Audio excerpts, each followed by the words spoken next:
Hello दोस्तों, मैं विपिन मिश्रा आपका श्रेष्ठ पीसीएस एकेडमी के डिजिटल प्लेटफॉर्म पर बहुत बहुत स्वागत करता हूं। और हम लोग जो सामान्य हिंदी कर रहे हैं उत्तर प्रदेश लोक सेवा आयोग के लिए विशेष रूप से उस पर हम लोग आज जो है एक चौथा दिन है जिसमें हम लोग करेंगे विशेष रूप से जो लेटर है उसको लेकर के आज हम चर्चा करेंगे। अभी तक की जो पिछली क्लासेस हुई उसमें हम लोगों ने 2 क्लासेस कंप्लीट की। पहली क्लास एक गद्यांश की थी जिसमें व्याख्या के संदर्भ में आपको बताया गया, व्याख्या के संदर्भ में क्या क्या सावधानियां बरतनी है, व्याख्या कैसे करनी है, इनके बारे में बताया गया।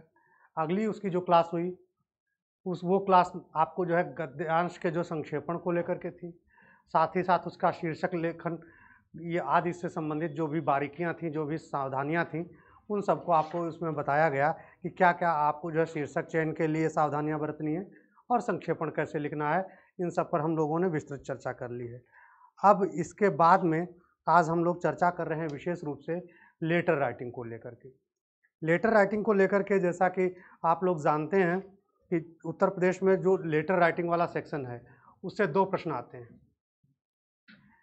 या तो जो है 10-10 नंबर के 2 आ जाएंगे या फिर उसको किसी क्वेश्चन को तोड़ करके उसमें 5 भी कर देगा, 5-5 के 2 कर देगा या 10 का 1 कर देगा। तो इस तरीके से लगभग 20 नंबर के जो सवाल वो उत्तर प्रदेश में रहते हैं इसके लिए, और ये एक बहुत ही डिसाइडिंग फैक्टर रहता है।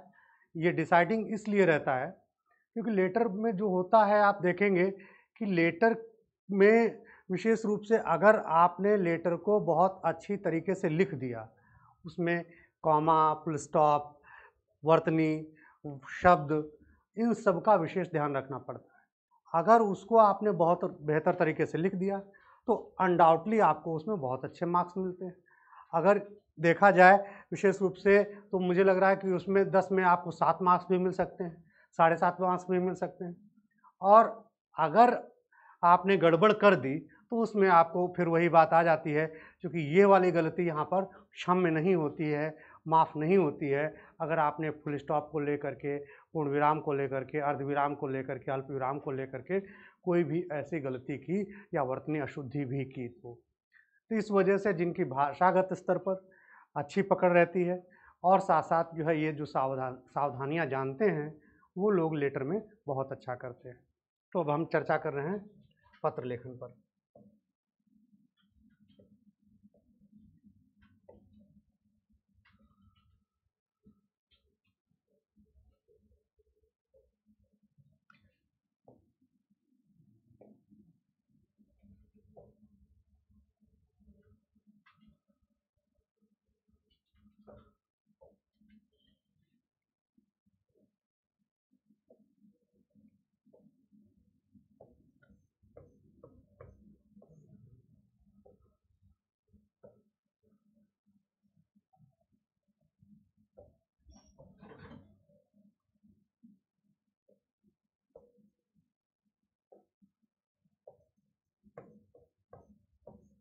पत्र लेखन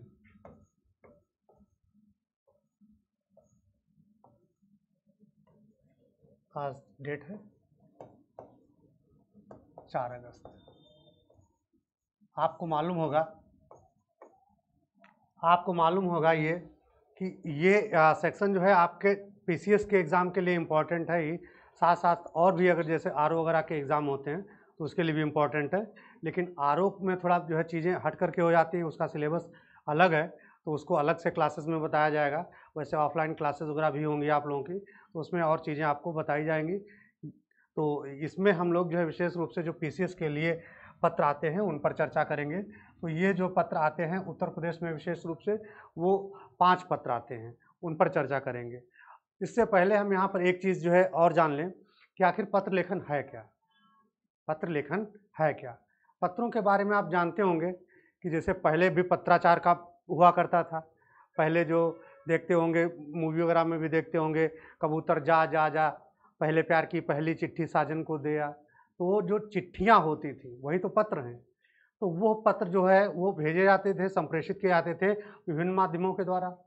इसके बाद जब और समय बदला, जब राजनीतिक इकाई के रूप में राज्य का या जो है विभिन्न राज्यों का गठन हुआ, खासकर जो है जब मध्यकाल की बात करते हैं उससे पहले भी था, अशोक के पीरियड में भी जो है पत्रों के संचालन का एक माध्यम हुआ करता था जिसमें जो है 50 किलोमीटर 100 किलोमीटर की दूरी पर जो है वो जिसको डाक चौकी बोलते थे, डाक चौकी बनी हुआ करती थी। और अगर एक राज्य से या एक शहर से दूसरे शहर के बीच संदेश संप्रेषित करना होता था, तो उस कंडीशन में वो जो हरकारे हुआ करते थे, जो घोड़ों के माध्यम से उस पर बैठ करके संदेश को, जो पत्र रहता था, वो दूसरी पोस्ट डाक चौकी तक पहुंचाते थे। दूसरी डाक चौकी वाला उसको तीसरे तक पहुंचाता था। इसी तरीके से मान लीजिए जैसे यहाँ से आगरा अगर दिल्ली से भेजना हो पत्र, या दिल्ली से लखनऊ भेजना हो, तो उनको विभिन्न डाक चौकियों के माध्यम से और हरकारों के माध्यम से प्रेषित किया जाता था। ये अशोक कालीन व्यवस्था मध्यकाल में भी चलती आई, चाहे सल्तनत काल हो चाहे फिर मुगल काल हो। मुगल काल में दरबार ये जो एक इंशा नामक जो है अधिकारी हुआ करता था, वो दीवाने डाक चौकी नामक अधिकारी हुआ करता था, वो ये सब पत्र से जुड़े हुए अधिकारी हुआ करते थे। जब हम बात करते हैं आधुनिक संदर्भों में जब प्रशासनिक व्यवस्था की बात करते हैं, जब 1947 के बाद स्वतंत्र होता देश और साथ ही साथ जब डाक विभाग की स्थापना डलहौजी के माध्यम से की जाती है, तो सरकार के स्तर पर जो है पत्रों का प्रयोग किया जाने लगा। अब यहाँ पर एक प्रश्न और आपके मन में उठता होगा कि आखिर जो ये पत्र होते थे, इन पत्रों का महत्व क्या था?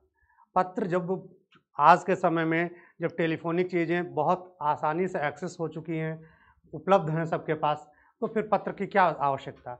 मान लीजिए अगर जो है किसी जिला अधिकारी को अपने सब डिविजनल मजिस्ट्रेट को, एसडीएम को कोई भी बात कहनी हो, बात काम करवाना हो, संदेश देना हो, तो उस कंडीशन में वो सीधे जो है फ़ोन उठाएगा और कॉल करेगा कि एसडीएम साहब आपको ये करना है। उसने कर दिया। अब यहाँ पर समस्या ये आती है कि मान लीजिए उसने काम कह दिया, जो है अधीनस्थ अधिकारी ने कर दिया, लेकिन अब यहाँ पर जिम्मेदारी कौन इसकी लेगा? अगर कोई प्रक्रियागत भूल होती है, अपेक्षित परिणाम नहीं मिलता है, तो उस स्थिति में इसकी जिम्मेदारी कौन लेगा, यह सबसे बड़ा सवाल है। तो वो जिम्मेदारी कैसे निर्धारित की जाए? तो उसको निर्धारित करने के लिए आदेशों को मौखिक रूप में न करके लिखित रूप में किया जाने लगा। वही जो है हमारा पत्र लेखन। अब जब लिखित आदेश है, तो कोई भी अधिकारी, मान लीजिए आप एक एसडीएम हैं, आपने जो है ब्लॉक डेवलपमेंट ऑफिसर को कोई भी आदेश दिया और आपने पत्र निर्गत कर दिया कि जो है जितने भी ब्लॉक वीडियो हैं वो सब जो है इस कार्यवाही को तुरंत सुनिश्चित करें, आपने कह दिया। अब हर एक वीडियो के पास जो आपके सब डिवीज़न में, आपके तहसील में से जुड़े जितने ब्लॉक हैं, वहाँ पर जब वो पत्र जाएगा तो वीडियो जो होंगे उनका काम करेंगे, सही बात है। लेकिन अगर एक बाई चांस आपके निर्णय में कोई भूल रही होगी या कुछ ऐसे अपेक्षित परिणाम आपको नहीं मिल पाए होंगे, तो यह बात आपके उस कार्य का प्रभाव सरकार पर पड़ रहा होगा। तो हो सकता है कि डीएम आपसे पूछे कि साहब जो है वीडियो को फ़ोन करे और पूछे कि ये कैसे कर दिया आपने, किसके कहने पर कर दिया। तो वीडियो के पास उस स्थिति में एक वही पत्र रखा होगा जो अभिलेख के रूप में, प्रमाणिकता के रूप में ये बताएगा कि नहीं साहब, ये एसडीएम साहब का आदेश था, इस वजह से मुझे ये करना पड़ा या इस वजह से मैंने ये किया। तो उस स्थिति में उत्तरदायी एसडीएम हो जाएगा, न कि वीडियो हो जाएगा। तो इन पत्रों का जो मूल उद्देश्य है वो यही है। मुझे उम्मीद है आप लोग समझ चुके होंगे। तो इसी वजह से कहा जाता है कि ये जो पत्र हैं ये एक रीढ़ है। ये क्या हैं? सरकारी जो कार्यान्वयन है, दैनिक क्रियाकलाप है, उनके लिए एक रीढ़ का काम करते हैं ये पत्र। आप समझ गए होंगे कि पत्रों की इम्पोर्टेंस क्यों है प्रशासन में। अब इसके बाद मैं एक दो चीज़ें और आपको यहाँ पर बताते चलूँगा साथ में ही, फिर उसके बाद पत्र लेखन पर हम लोग आते हैं। दो चीज़ें मैं आपको यहाँ पर ये बताऊँगा। पहली बात तो ये कि पत्र के प्रकार। पत्र तो अब आपको याद होगा, आज तो जो है समय आ गया, जो लोग जो है खासकर 2005 के बाद से जो है जिन लोगों ने हाई स्कूल इंटर किया या मोबाइल के युग में जो जिन लोगों ने हाई स्कूल इंटर किया या उसके बाद जो है रहे बाहर कॉलेज लाइफ में या बाहर रहे जा कर के, पढ़े जा कर के, तो उन लोगों के लिए तो चीज़ें बहुत आसान थी। लेकिन अगर 2000 से पहले के जो विद्यार्थी रहे होंगे जो बाहर रहते होंगे तो तब तो ये संचार संसाधन थे नहीं। तब वो लोग जो पत्र लिखते थे, पूजनीय पिताजी, मैं यहाँ सकुशल हूँ, आपने जो पैसे मनी ऑर्डर के माध्यम से भेजे थे वो पैसे अब समाप्त हो रहे हैं, अतः आपसे निवेदन है कि आप और पैसे भेज दीजिए। माताजी और सब ठीक होंगी, आप लोग अपने स्वास्थ्य का ध्यान रखेंगे और मुझे पत्र के माध्यम से शीघ्र जो है अपने लोगों के बारे में सूचित करिएंगे या पत्र का उत्तर जो है शीघ्र दीजिएगा। तो क्या हुआ, पहले जब संचार के ये माध्यम टेलीफोन और ऐसे मोबाइल आदि आसानी से उपलब्ध नहीं थे लोगों के पास, तब पत्र जो है भेजे जाते थे, वो पत्र जो है निजी पत्र होते थे। तो इस तरीके से मैं आपको यहाँ पर ये बताऊंगा कि पत्र कितने प्रकार के होते हैं, उसके बाद हम लोग आगे बढ़ेंगे।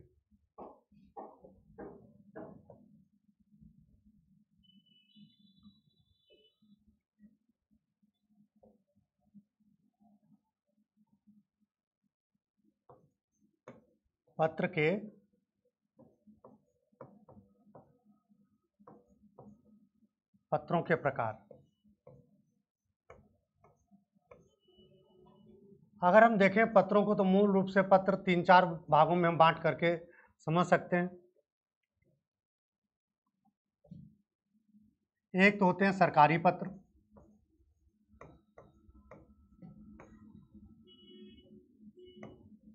या इनको प्रशासनिक पत्र भी बोलते हैं।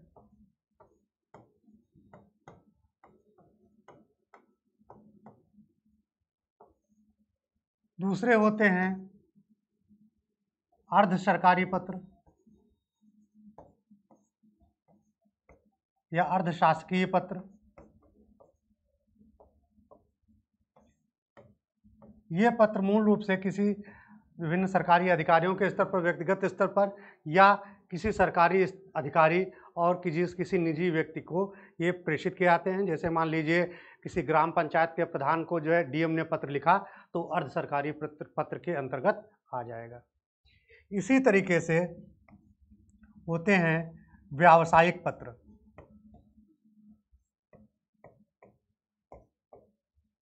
व्यावसायिक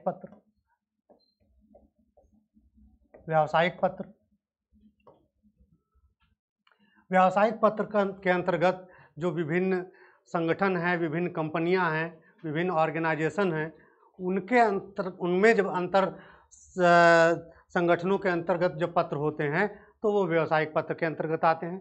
जैसे मान लीजिए किसी कंपनी के, मान लो इंफोसिस है या फिर टाटा है या रिलायंस है, कोई भी एक कंपनी है, या तो उनके अंतर्गत जब पत्र निर्गत किए जाएंगे या संप्रेषित किए जाएंगे एक दूसरे को, तो वो पत्र कैसे होंगे, व्यावसायिक पत्र होंगे। मान लीजिए आपने जो है रिलायंस के मैनेजर को पत्र लिखा, आपने इंफोसिस के जो है ब्रांच ऑफिस को, प्रोजेक्ट मैनेजर को आपने पत्र लिखा, तो जैसे ये जो पत्र होंगे, ये सब पत्र आपके व्यावसायिक पत्र के अंतर्गत आ जाएंगे। और जो सबसे ज़्यादा प्राचीन है और सबसे ज़्यादा प्रचलित रहा है, अब तो इसका महत्व धीरे धीरे समाप्त हो रहा है, वो ये है निजी पत्र। निजी पत्र जो अभी मैंने आपको बताया था पहले, निजी पत्र वो पत्र होते हैं जो व्यक्तिगत संबंधों के स्तर पर, चाहे वो सामाजिक हो संबंध हो, चाहे पारिवारिक संबंध हो, ऐसे संबंधों के स्तर पर जो पत्र लिखे जाते हैं वो निजी पत्र कहलाते हैं। निजी पत्रों में जैसा कि मैंने बताया था, निजी पत्रों में आपके पिता पुत्र को पत्र, माता पुत्र को पत्र, भाई भाई के बीच पत्र, दोस्तों के बीच पत्र, या आपके जो भी आपके आत्मीय जन हैं उन लोगों के लिए जो भी पत्र लिखे जाएंगे वो सब कैसे पत्र कहे जाएंगे, निजी पत्र।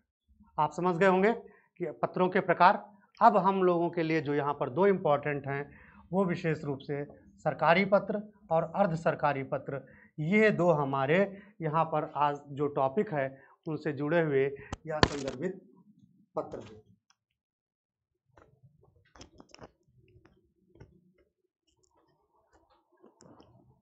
तो इन पर हम लोग विशेष रूप से चर्चा करेंगे। अब इसके साथ में ही मैं आपको कुछ चीज़ें पहले बता देना चाहूँगा।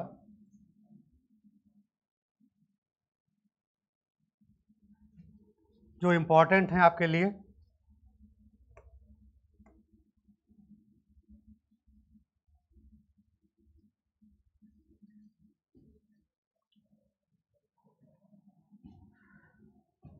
इम्पॉर्टेंट हैं वो मैं चीज़ें बताना चाहूँगा, क्योंकि जो पत्राचार है, पत्राचार में विशेष रूप से भाषा जो होती है उसकी बहुत महत्वपूर्ण होती है।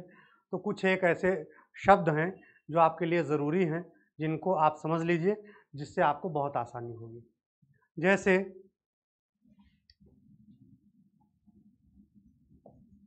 इसको ऐसे सब समझने की कोशिश करिए, पत्र लेखन संबंधी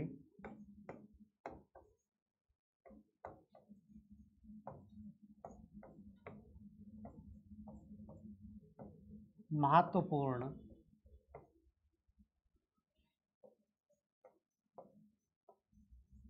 अवधारणाएं या पारिभाषिक शब्द,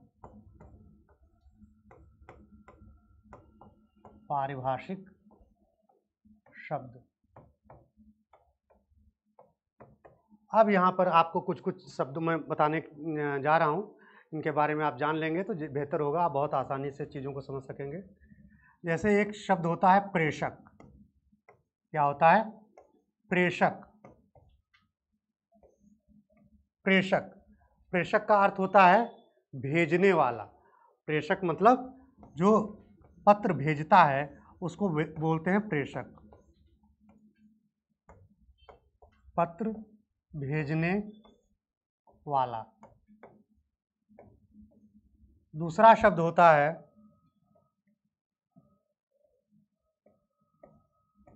प्रेषिती। प्रेषिती, तो जो प्रेषिती होता है इसका अर्थ होता है पत्र पाने वाला।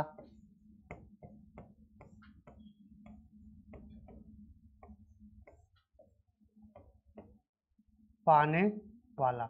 मान लीजिए आपने आप एसडीएम हैं किसी अपने जो है किसी सरकार में, तो आपने पत्र भेजा, तो जो आप भेजने वाले हैं, आपने पत्र भेजा तो आप प्रेषक होंगे। और जिस अधिकारी को आप पत्र भेजेंगे, मान लीजिए आपने डीएम को भेजा, तो डीएम महोदय जो होंगे वो आपके प्रेषिती होंगे। आपने वीडियो को भेजा, वो आपके जो है वो क्या होंगे? प्रेषिती होंगे। या आपने और किसी भी अधीनस्थ या वरिष्ठ अधिकारी को भेजा, तो वो आपके प्रेषिती होंगे और आप वहाँ पर प्रेषक होंगे। समझ गए होंगे? तीसरा शब्द होता है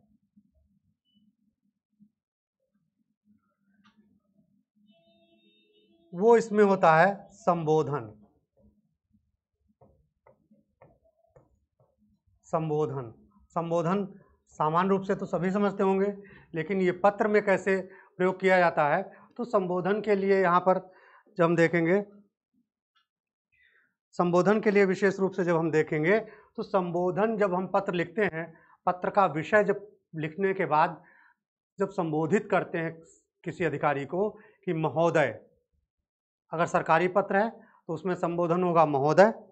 अगर अर्ध सरकारी पत्र है तो वहाँ पर संबोधन क्या होगा? वहाँ पर संबोधन होगा महोदय श्री, प्रिय श्री, प्रिय श्री महोदय।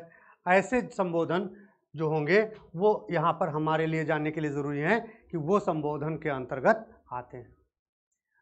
अब एक और अवधारणा होती है इसी में, जिसको बोलते हैं समापन। समापन, समापन के अंतर्गत होता क्या है कि यहाँ पर आपको जो है जो पत्र रहेगा, पत्र का जब हम अंत करेंगे, तो पत्र के अंत करने के बाद जब दोनों पैराग्राफ वहाँ पर कंप्लीट हो जाते हैं, दोनों पैराग्राफ जब कंप्लीट हो जाते पैराग्राफ कंप्लीट हो जाते हैं, तो उस स्थिति में अंत में दाहिनी तरफ हम भवदीय, अगर सरकारी पत्र है तो भवदीय, अगर अर्ध सरकारी पत्र है तो वहाँ पर भवनिष्ठ, अगर अर्ध सरकारी पत्र है तो वहाँ पर भवनिष्ठ जैसे शब्दों का प्रयोग करके हम पत्र का अंत करते हैं, पत्र को पूर्ण विराम देते हैं। तो इस तरीके से जो पत्र का यह भाग होता है वो समापन कहलाता है। ठीक है, जो भवनिष्ठ और भवदीय जैसे जो शब्द प्रयोग किए जाएंगे वो वहाँ पर समापन कहलाएगा। बात समझ गए होंगे आप लोग? इसी तरीके से कुछ कुछ और चीज़ें होती हैं, कुछ और अवधारणाएं होती हैं। जैसे एक शब्द आ जाता है अधो हस्ताक्षरी। एक शब्द आ जा रहा है अधो हस्ताक्षरी।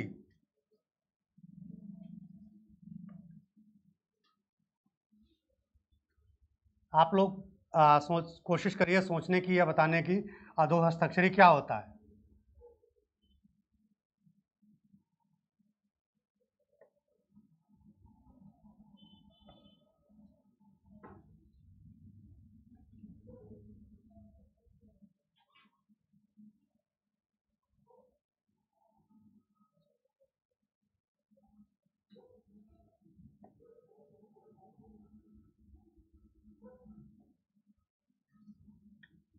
अधो हस्ताक्षरी जो होता है,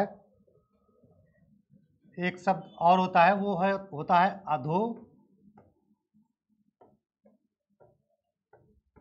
हस्ताक्षरी। ये भी शब्द कभी कभी प्रयोग में आ जाता है। जैसे चूंकि पत्र जो अभी मैं बताऊंगा कैसे कैसे प्रश्न आते हैं, तो इसमें 3-4 तरीके के प्रश्न आते हैं, जिसमें कभी कभी होता क्या है कि आपसे ही पूछ लिया जाता है कि उसका उदाहरण प्रस्तुत करिए। तो अधो हस्ताक्षरी उसमें शब्द अगर आता है आपको, तो अधो हस्ताक्षरी का जो मतलब क्या होता है उसको समझ लीजिए। अधो मतलब होता है नीचे की तरफ, अधो मतलब नीचे की ओर, और हस्ताक्षरी मतलब होता है क्या, हस्ताक्षर करने वाला।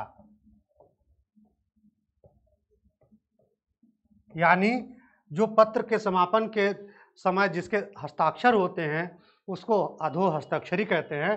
तो पत्र लेखन में अधो हस्ताक्षरी शब्द का भी आप जो है ध्यान रखेंगे कि आखिर कहाँ पर अगर कहीं प्रयोग किया जा रहा है, तो उस स्थिति में आप समझ सकेंगे कि अधो हस्ताक्षरी का मतलब हुआ कि जिसके नीचे साइन किए जा रहे हैं वही अधो हस्ताक्षरी है। ये क्लियर। अब हम लोग बढ़ रहे हैं आगे की तरफ।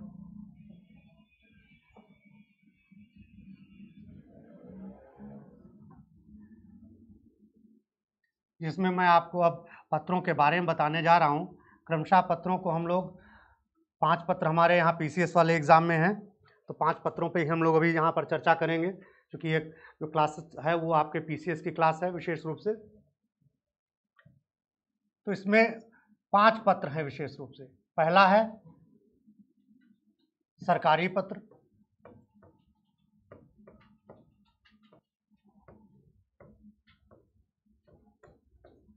दूसरा है अर्ध सरकारी पत्र, अर्ध सरकारी पत्र,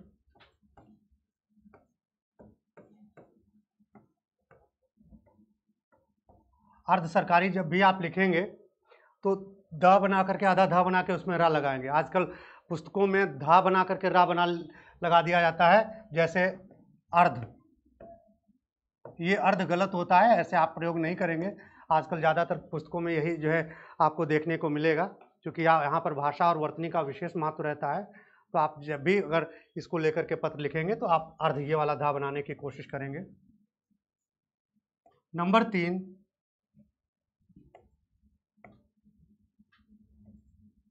परिपत्र। नंबर 4, कार्यालय आदेश।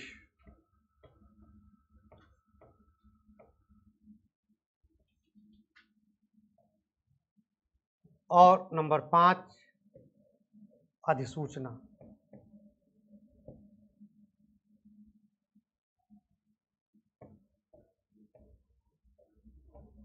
अधिसूचना। तो ये 5 हमको यहाँ पर अपने सिलेबस में पढ़ने हैं। यहाँ पर हम जो पढ़ेंगे तो यहाँ पर थोड़ा एक टेक्निक का इस्तेमाल करेंगे समझने के लिए, जिससे बहुत आसान हो जाएगा आपके लिए पत्र पढ़ना। वो मैं बताने जा रहा हूँ यहाँ पर। यहाँ पर जब भी आप पढ़ें तो इन 3 को एक साथ में पढ़ें, इन 3 को एक साथ पढ़ें, और इन 2 को एक साथ में पढ़ेंगे। इन 3 को जब आप एक साथ पढ़ेंगे, ये 3 एक साथ पढ़ेंगे और ये 2 जो है एक साथ पढ़ेंगे। क्यों, ऐसा क्यों है? ऐसा इसलिए है कि जो ये 3 हैं, ये 3 प्रारूपगत स्तर पर लगभग इनका प्रारूप समान है और नीचे वाले जो दो हैं ये भी प्रारूपगत स्तर पर समान है। अतः आप जब कोशिश करेंगे तो इन तीन को एक साथ में रखेंगे और इन दो को एक साथ रखेंगे तो आपके लिए पत्र बहुत ही आसान हो जाएगा। चुटकी में आप समझ जाएंगे कि आखिर जो है जो डर लगता है, एक तरीके से बना हुआ है मन में डर या भय कि भाई पत्र लेखन बहुत टफ है या इसको कैसे करें, बहुत आसान तरीका है ये आपको जो है पत्र को तैयार करने का। तो इस वजह से आप इस तरीके से उसको तैयार करेंगे। अब इसके बाद हम आगे बढ़ते हैं। आगे बढ़ने के क्रम में हम देखेंगे यहाँ पर विशेष रूप से पत्रों को लेकर के कि प्रश्न कैसे पूछे आते हैं। पत्रों को लेकर के प्रश्न कैसे पूछे आते हैं, यहाँ पर ये हम समझने की कोशिश करेंगे।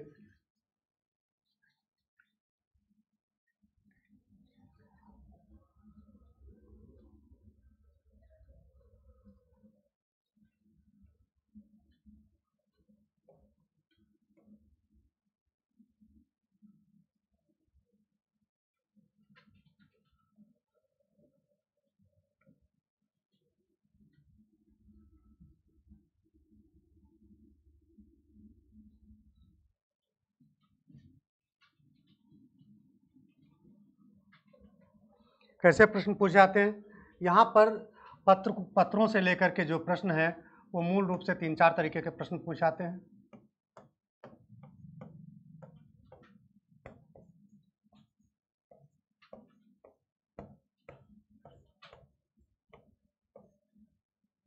पहला प्रश्न सिंपल सा रहता है कि पत्र की परिभाषा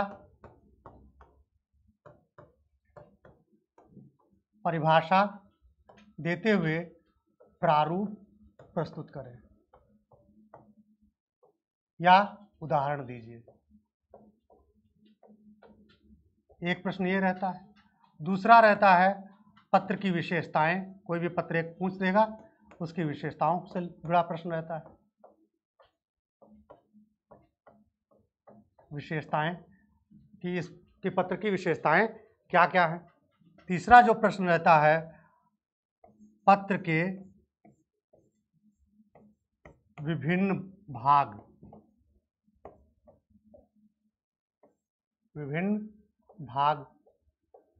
पत्र के विभिन्न भाग कौन कौन से हैं उनके बारे में प्रश्न रहता है। और एक चौथा प्रश्न रहता है, वो रहता है पत्रों में अंतर। दो पत्र दे देगा और उनमें अंतर पूछ लेगा, जैसे सरकारी पत्र और अर्ध सरकारी पत्र में अंतर, सरकारी पत्र और परिपत्र में अंतर, कार्यालय आदेश और परिपत्र में अंतर। तो ऐसे कोई दो पत्र वहाँ से पत्र प्रारूप दे देगा और उन पत्र प्रारूपों में आपको यहाँ पर अंतर स्पष्ट करना है। तो इससे जुड़े हुए प्रश्न आते हैं। एक प्रश्न आता है, वो आपको एक निश्चित विषय दे देगा,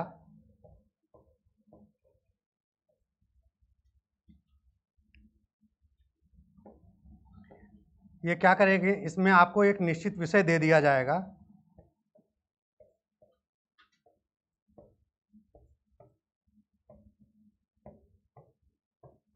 निश्चित विषय होगा या उद्धृत या संदर्भित जो भी विषय होगा जो आपके प्रश्न में ही पूछा जाएगा। कि मान लीजिए जैसे कोविड-19 के दौरान जो है वैक्सीनेशन को लेकर के, या मान लीजिए पीडीएस सिस्टम में जो सावधानियां हैं आपके ब्लॉक के लेवल पर तो उसको लेकर के, या फिर तहसील आपकी जो है तहसील में जो कानून व्यवस्था की स्थिति अच्छी नहीं होने की स्थिति में आपको डीएम द्वारा निर्देशित कोई पत्र, या फिर आप जो है किसी ग्राम पंचायत के प्रधान हैं तो आप कोई प्रधान के रूप में उसमें पत्र लिखना, उनकी कार्यवाही सुनिश्चित करना आदि से संबंधित कोई भी एक विषय दे देगा। या भारत सरकार के किसी मंत्रालय से संबंधित कोई पत्र आपके राज्य सरकार के किसी विभाग विशेष को संप्रेषित करते हुए या संबोधित करते हुए दिया जाएगा। तो उनको लिख करके आपको कंटेंट खुद में तैयार करना होगा और उसके जो जिस प्रारूप में होगा। और यहाँ याद रखेंगे कि वो पत्र कभी कभी ऐसा होता है कि वो आपसे वहाँ पर विषय के बारे में तो बता देते हैं, लेकिन प्रारूप के बारे में संकेत मात्र करते हैं शब्द, एकाध शब्दों के माध्यम से, जिसमें आपको समझना होता है, पकड़ना होता है कि आखिर ये किस पत्र शैली में लिखा जाएगा। ये सरकारी पत्र शैली के अंतर्गत आएगा, या कार्यालय आदेश के अंतर्गत आएगा, या परिपत्र के अंतर्गत आएगा, अर्ध सरकारी पत्र के अंतर्गत आएगा, या फिर अधिसूचना के अंतर्गत आएगा। जैसा भी होगा, आपको वहाँ पर पत्रों की इतनी समझ होनी चाहिए कि सामान्य सा विषय दे दिया उन्होंने, तो उस विषय से जुड़ा प्रश्न का जो उदाहरण हम प्रस्तुत करेंगे वो किस पत्र शैली के अंतर्गत आएगा, इसको यहाँ पर आपको देखना है। ठीक है, तो ये आप जो है यहाँ पर 4-5 तरीके के प्रश्न विशेष रूप से पूछाते हैं। तो इनमें से जो है कुछ एक के बारे में जो है मैं चर्चा करूँगा, तो बताऊंगा उसमें कि कैसे कैसे जो है पत्रों को लेकर के जो है प्रश्न लिखे जाएंगे पत्र, उनमें क्या सावधानियां बरतनी है। क्लियर? अब हम लोग आगे की तरफ बढ़ते हैं।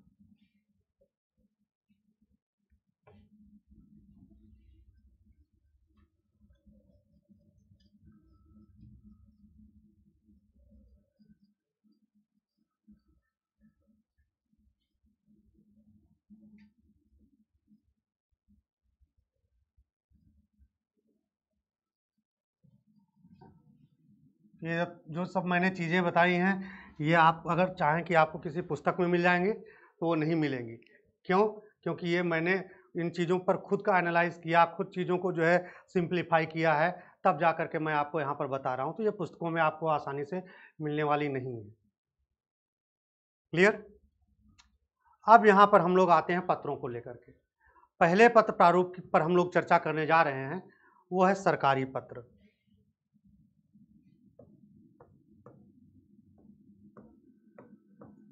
सरकारी पत्र।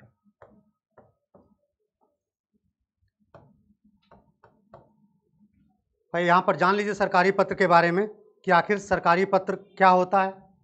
सरकारी पत्र एक जो है आपका अगर कहा जाए तो महत्वपूर्ण शासकीय आलेख है। इसमें सरकार के विभिन्न अंगों के बीच या विभिन्न पदों के बीच जो दैनिक कार्य संचालन के लिए जरूरी विषय होते हैं, उनके संबंध में इनको निर्गत किया जाता है या लिखा जाता है। समझ गए? सरकार के विभिन्न अंगों के बीच, विभिन्न पदों के बीच अधिकारियों के माध्यम से जो पत्र निर्गत किए जाते हैं, जिनका विषय कोई ज़रूरी सूचना, कोई कार्यवाही या फिर कोई ऐसी अपेक्षा या विमर्श होता है जो वहाँ पर ज़रूरी होता है, जिनके लिए पत्र प्रेषित करना, तो ऐसे पत्र जो है वो सरकारी पत्र की कोटि के अंतर्गत आते हैं। इन पत्रों में हम देखेंगे विशेष रूप से यह इसके अंतर्गत कई पत्र आते हैं। जैसे मान लीजिए ये कोई देश है, देश ए, और यहाँ पर देश बी, देश बी। तो ए ने बी को कोई पत्र लिखा और बी ने ए को कोई पत्र लिखा, तो ये पत्र कैसा पत्र होगा? जब दो सरकारों के स्तर पर लिखा जा रहा है तो ये अंतर्राष्ट्रीय स्तर पर जो है ये कैसा पत्र हुआ? ये सरकारी पत्र हुआ। जैसे मान लीजिए भारत के प्रधानमंत्री को आमंत्रित करना है स्वतंत्रता दिवस के अवसर पर इजराइल के प्रधानमंत्री को, तो उस स्तर पर क्या जो पत्र प्रेषित किया जाएगा वो पत्र कैसा पत्र होगा? सरकारी पत्र होगा। कैसा पत्र होगा? सरकारी पत्र होगा। तो दो देशों के मध्य अगर पत्र संप्रेषित करना रहता है तो वो पत्र, इसी के साथ में ही अगर मान लो केंद्र सरकार, यहाँ पर कौन है? केंद्र सरकार,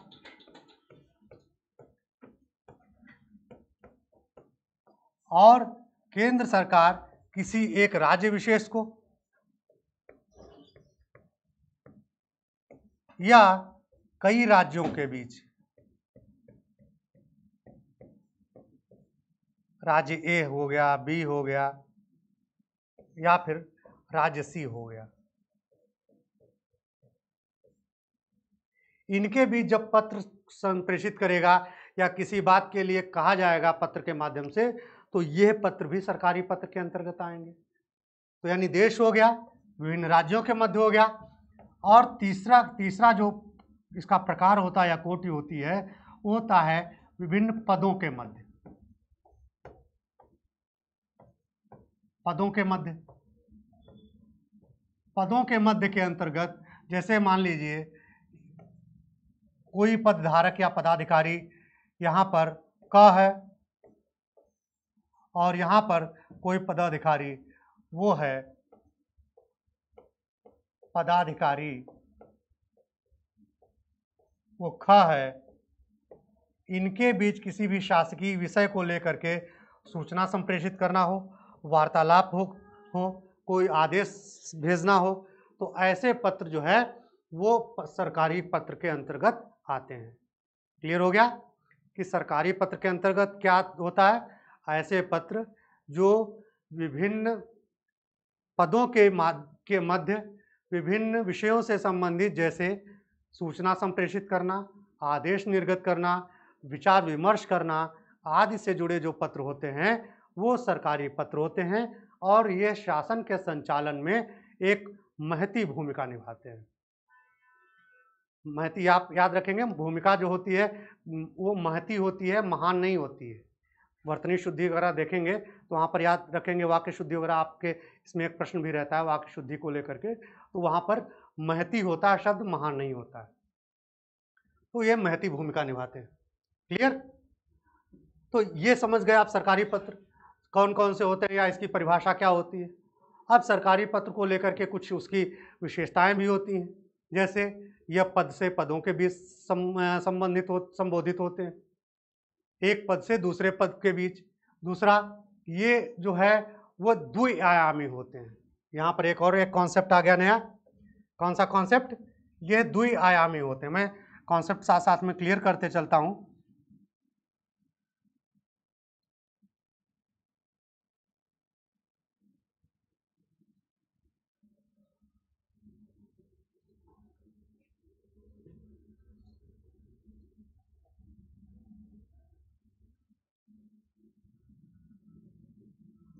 ये द्विआयामी होते हैं।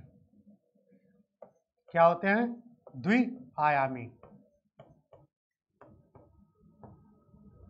द्विआयामी का मतलब आप लोग पढ़ तो लेते होंगे, पुस्तकों में लिखा हुआ है, कोई दिक्कत नहीं, लेकिन हो सकता है कि चीज़ों को कॉन्सेप्ट के लेवल पर समझ नहीं पा रहे होंगे या चीज़ों को अच्छी तरीके से समझ नहीं पाते हैं, तो इसको यहाँ पर समझने की कोशिश करिए।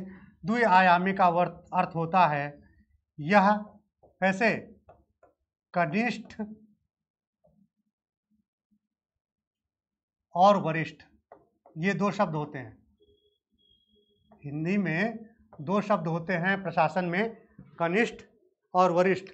लग रहा होगा कि ये शब्द जो है एकदम नए हैं, अनसुने हैं और इनको रटना पड़ेगा, याद नहीं होंगे, ऐसे समझ में नहीं आएगा। इसको जैसे आप इंग्लिश में ट्रांसलेट करेंगे सीनियर जूनियर, आप तुरंत समझ जाएंगे।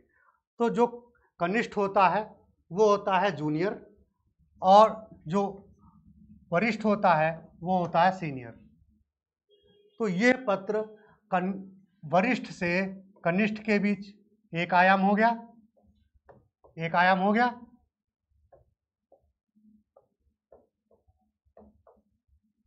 दूसरा,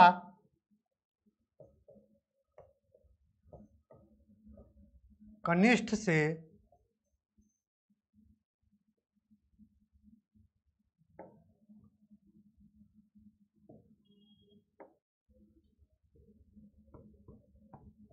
वरिष्ठ के बीच संचालित होते हैं। ये दूसरा आयाम हो गया, आयाम हो गया। तो ये कैसे संचालित होते हैं? कनिष्ठ से वरिष्ठ के बीच और वरिष्ठ से कनिष्ठ के बीच। तो ये द्विआयामी होते हैं, यानी इसमें कोई भी सीनियर अपने जूनियर को भी लिखता है और जूनियर अपने सीनियर को भी लिखता है। मान लीजिए आप किसी जिले में उप जिलाधिकारी हैं, आपने जो पत्र अपने बीडीओ साहब को लिखा, आपने एक पत्र जो है वो आपने खाद्य आपूर्ति जो निरीक्षक है उसको लिखा, तो ये पत्र कैसा होगा? ये पत्र होगा आपका कैसा? वरिष्ठ से कनिष्ठ के बीच। लेकिन मान लीजिए आपके यहाँ पर जो है पंचायत लेवल पर ही या फिर ब्लॉक लेवल पर ही जो है विकासखंड के स्तर पर बीडीओ साहब ने आपसे, आप जो है उप जिलाधिकारी आपसे कोई सहायता मांगी या आपसे कोई परामर्श ली या आपको कोई कुछ सूचित किया, तो जब बीडीओ साहब एसडीएम साहब को पत्र लिखेंगे तो वो पत्र कैसा पत्र हो जाएगा? तब वो पत्र हो जाएगा आपका कनिष्ठ से वरिष्ठ को पत्र। आप समझ गए होंगे अच्छी तरीके से, इतने सरल शब्दों में मैंने आपको समझा दिया कि ये द्विआयामी कैसे होते हैं। इसी के साथ में ही इसकी एक और महत्वपूर्ण विशेषता है या आयाम है,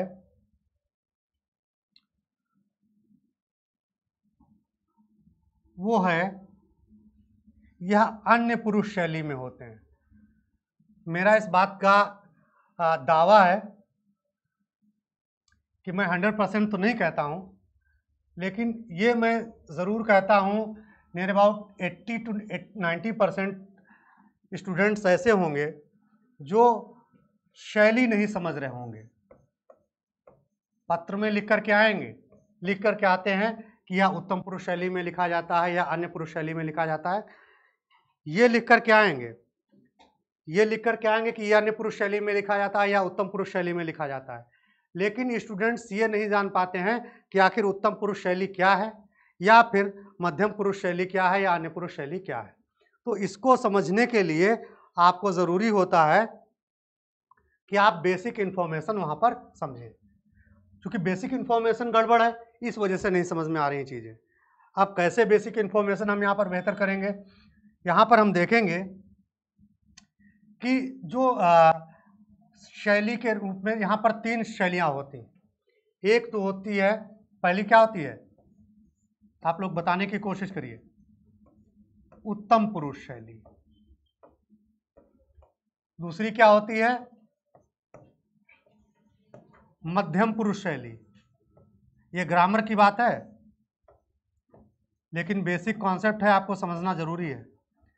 और तीसरी होती है अन्य पुरुष शैली। ग्रामर की चीज है ये, अन्य पुरुष। सामान्य सी बात आपने समझ लिया कि उत्तम पुरुष, मध्यम पुरुष, अन्य पुरुष, लेकिन उत्तम पुरुष, मध्यम पुरुष, अन्य पुरुष शैलियां क्या हैं ये आप अभी नहीं समझ पाए होंगे। उत्तम पुरुष इसको कहते हैं फर्स्ट पर्सन, ठीक है, फर्स्ट पर्सन। फर्स्ट पर्सन कौन हुआ? मैं। फर्स्ट पर्सन कौन हुआ? जो बात कह रहा है वो कौन हुआ? First person. साथ में ही मध्यम पुरुष यानी second person. Second person English में पढ़ते होंगे आप लोग पर्सन, तो सेकेंड पर्सन। सेकेंड पर्सन में कौन हुआ? तू, तुम, यानी जिससे बात कही जा रही है वो क्या हुआ? सेकेंड पुरुष हुआ, सेकेंड पर्सन यानी मध्यम पुरुष। और तीसरा हुआ जो अन्य पुरुष कहते हैं, उसको बोलते हैं वह, वे। ये क्या है? ये थर्ड पार्टी है, थर्ड पर्सन है। ये क्या है? Third person. तो वह, वे क्या है? Third person. तो इसमें जब लेटर लिखते हैं,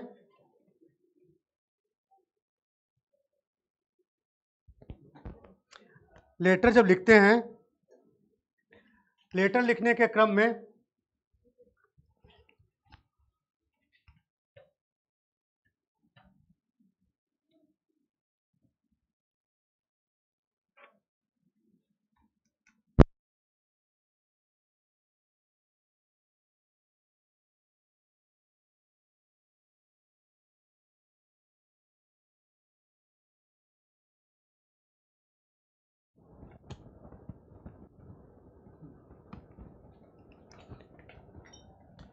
जब हम लेटर लिखते हैं तो लेटर लिखने के क्रम में क्या होता है कि हम इनका उदाहरण तो लिखते हैं, लिखते हैं शब्दों को, लेकिन समझ नहीं पाते हैं।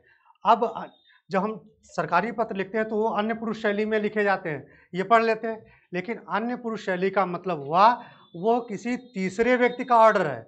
मान लीजिए एक जो है एसडीएम किसी बीडीओ को लेटर लिख रहा है, तो उस लेटर में लेकिन वो क्या लिखेगा? मुझे यह कहने का निर्देश प्राप्त हुआ है। तो निर्देश का मतलब हुआ उसे थर्ड पर्सन के थ्रू ऑर्डर मिला है कि आप यह बात अपने अधीनस्थ को संप्रेषित करें, संचारित करें। तो ये क्या हुआ? Third person. इसीलिए जो सरकारी पत्र होते हैं वह अन्य पुरुष शैली में लिखे जाते हैं। अन्य पुरुष शैली का मतलब हुआ थर्ड पर्सन। क्लियर? और जो उत्तम पुरुष शैली वो लिखे जाते हैं। उत्तम पुरुष शैली उन पत्रों में प्रयुक्त होती है जिसमें कोई भी बात डायरेक्ट कही जाती है कि मैं आपसे यह कहना चाहता हूं, जैसे अर्ध सरकारी पत्र। अर्ध सरकारी पत्रों में क्या होता है, उसमें उत्तम पुरुष शैली का प्रयोग होता है, जबकि सरकारी पत्र या परिपत्र या कार्यालय आदेश, इन सब में अन्य पुरुष शैली का प्रयोग होता है। बहुत बेसिक कॉन्सेप्ट है, किसी भी पुस्तक में आपको ये नहीं मिलेगा। आप जो है इतनी पुस्तकें पढ़ चुके होंगे, मैं इस बात की गारंटी दे रहा हूं कि किसी भी लेटर वाली पुस्तक में ये सब नहीं मिलने वाला है। ठीक है, तो ये सरकारी पत्र से जुड़ी कुछ विशेषताएं होती हैं। अब हम सरकारी पत्र से जुड़े कुछ प्रारूप पर चर्चा करेंगे, उसका एक प्रारूप भी देख लेते हैं, उसके बाद हम लोग आगे बढ़ेंगे।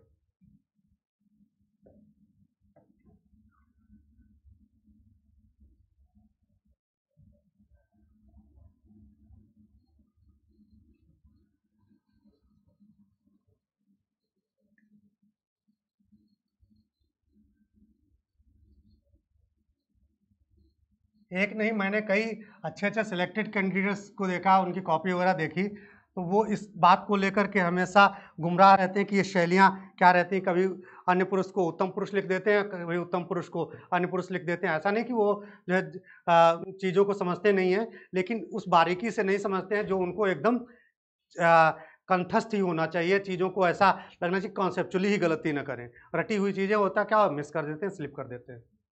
अब हम पत्र प्रारूप पर चर्चा करने जा रहे हैं, विशेष रूप से सरकारी पत्र को लेकर के।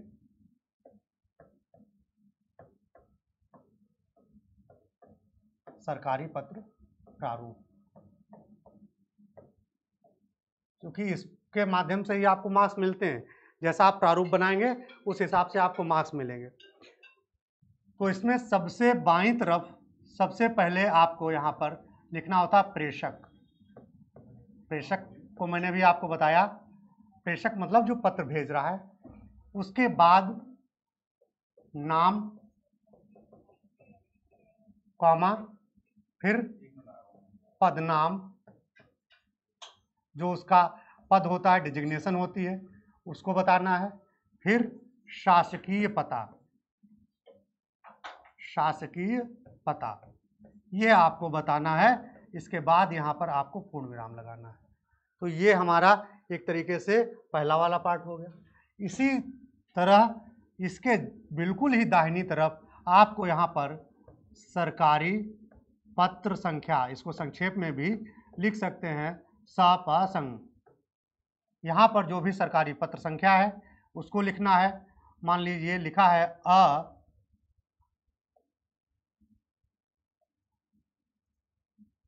A22 A22 या A1322 A822 जो भी लिखा हुआ है, इस हिसाब से आप सरकारी पत्र संख्या लिख देंगे।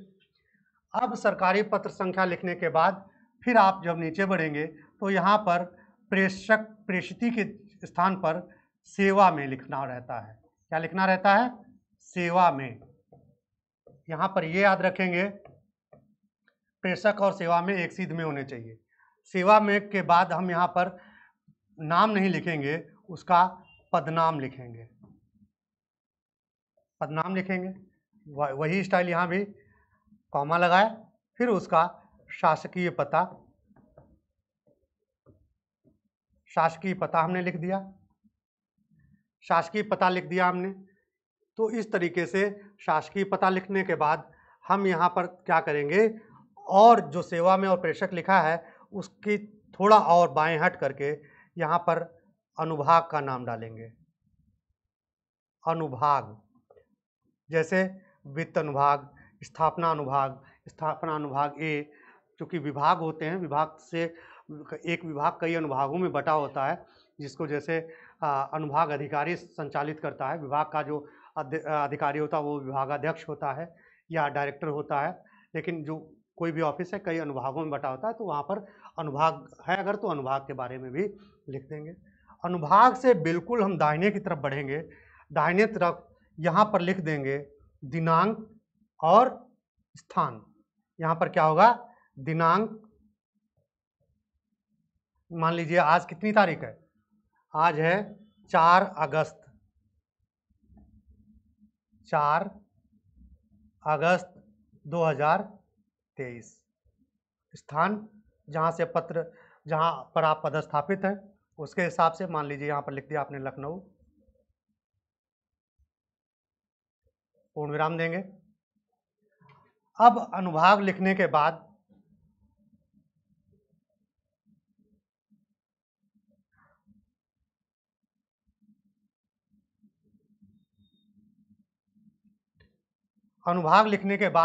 अब हम यहाँ पर विषय डालेंगे, पत्र का विषय कि आखिर उसका विषय क्या है। पत्र के विषय में के बारे में हम यहाँ पर बताएंगे, जो भी पत्र का विषय है यहाँ पर पूर्ण विराम लगा देंगे, यहाँ पर लिख देंगे अंत में के संदर्भ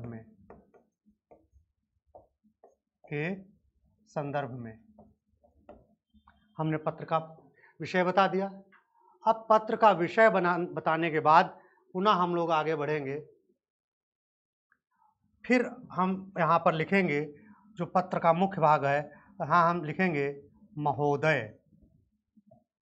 महोदय लिखने के बाद कॉमा होगा और फिर यहाँ से हम अपनी बात स्टार्ट करेंगे कि महोदय उपर्युक्त विषय या उपर्युक्त विषय के संदर्भ में, चलिए मैं पहली लाइन लिख देता हूँ, उपर्युक्त विषय के संदर्भ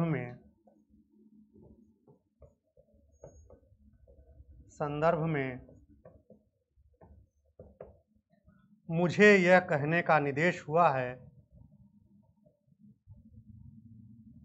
मुझे यह कहने का निर्देश हुआ है कि, अब उसके बाद फिर डॉट डॉट डॉट, चाहें तो आप शुरू में ही जो है डॉट डॉट कर देंगे या यहाँ से अगर चाहें तो एक लाइन लिख देंगे तो बेहतर होगा।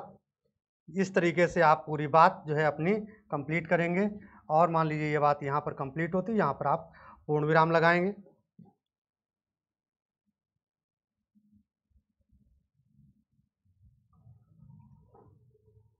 इसके बाद में हम आगे जब बढ़ेंगे तो हम यहाँ पर अगर हमारे पास और भी बात कुछ बताने को है तो यहाँ पैराग्राफ 2 डालेंगे, लेकिन यहाँ पर केवल 2 लिखना है और इसी लाइन के चीज़ से आपको बात स्टार्ट करनी है। आपने बात स्टार्ट की, दूसरे पैराग्राफ में भी आपने जो उस बात को स्पष्ट कर दिया, यहाँ पर पूर्ण विराम लगाया। अब इसके बाद में आप फिर नीचे आ जाएंगे तो यहाँ पर पत्रांत व्यवहारिकता जो होती है उसको आप स्पष्ट करेंगे, जहाँ पर लिखेंगे भवदीय। भवदीय के बाद आपका हस्ताक्षर होगा, हस्ताक्षर के बाद यहाँ पर नाम होगा, नाम आपका ब्रैकेट में रहेगा और फिर यहाँ पर पदनाम होगा। पदनाम के बाद यहाँ पर आप पूर्ण विराम लगाएंगे। अगर पत्र से संबंधित कोई भी इंक्लोजर है, संलग्नक है, तो वहाँ पर आप इंक्लोजर में इसी की जस्ट बाईं तरफ इसी के सीध में यहाँ पर लिखेंगे संलग्नक। संलग्नक, अब यहाँ पर संलग्नक की संख्या जितनी भी होगी 1 2 3 4 जो भी हो, आप संलग्नक की संख्या लिखेंगे। संलग्नक की संख्या लिखने के बाद इतना लिख दिया आपने। अब इसके बाद अभी एक और पार्ट इसका बच जाता है, वो यह, इसके बाद आप यहाँ पर लिखेंगे प्रतिलिपि के संदर्भ में। प्रतिलिपि जगह यहाँ पर जो है आप लिख देंगे प्रतिलिपि निम्नलिखित को सूचनार्थ एवं आवश्यक कार्यवाही हेतु प्रेषित। ठीक है, प्रेषित, ये आपने प्रतिलिपि के बारे में लिख दिया। यहाँ फिर किसको किसको प्रतिलिपि गई है उसके बारे में आप लिखेंगे। मान लीजिए जिलाधिकारी को गई है, उप जिलाधिकारी को गई है, या फिर कमिश्नर को गई है, और उसके बाद जो है आईजी को गई है, डीआईजी को गई, जिसको भी प्रतिलिपि गई है उसको आप यहाँ प्रतिलिपि के संदर्भ में यहाँ पर लिख देंगे। और इसके बाद भवदीय के संदर्भ सीधे में ही नीचे लिखेंगे आज्ञा से। आज्ञा से लिख करके यहाँ पर वही फिर आपका हस्ताक्षर होगा, फिर आपका वही नाम होगा, नाम को आप ब्रैकेट में लिखेंगे और यहाँ पर पदनाम होगा, पदनाम होगा। तो इस तरीके से आपका यह सरकारी पत्र का प्रारूप पूरा होता है। ये इस तरीके से हम लोग सरकारी पत्र कंप्लीट करेंगे और इसमें प्रारूप को आप ध्यान रखेंगे, प्रारूप में किसी तरीके की कोई गलती ना हो। अगर प्रारूप में कोई गलती होगी तो उसके हर स्टेप में मार्क्स कटते हैं। इस वजह से आप बड़ी सावधानीपूर्वक इस बात का ध्यान रखेंगे कि प्रारूप हमारा एकदम स्पष्ट और सटीक और उसकी भाषा एकदम सही होनी चाहिए।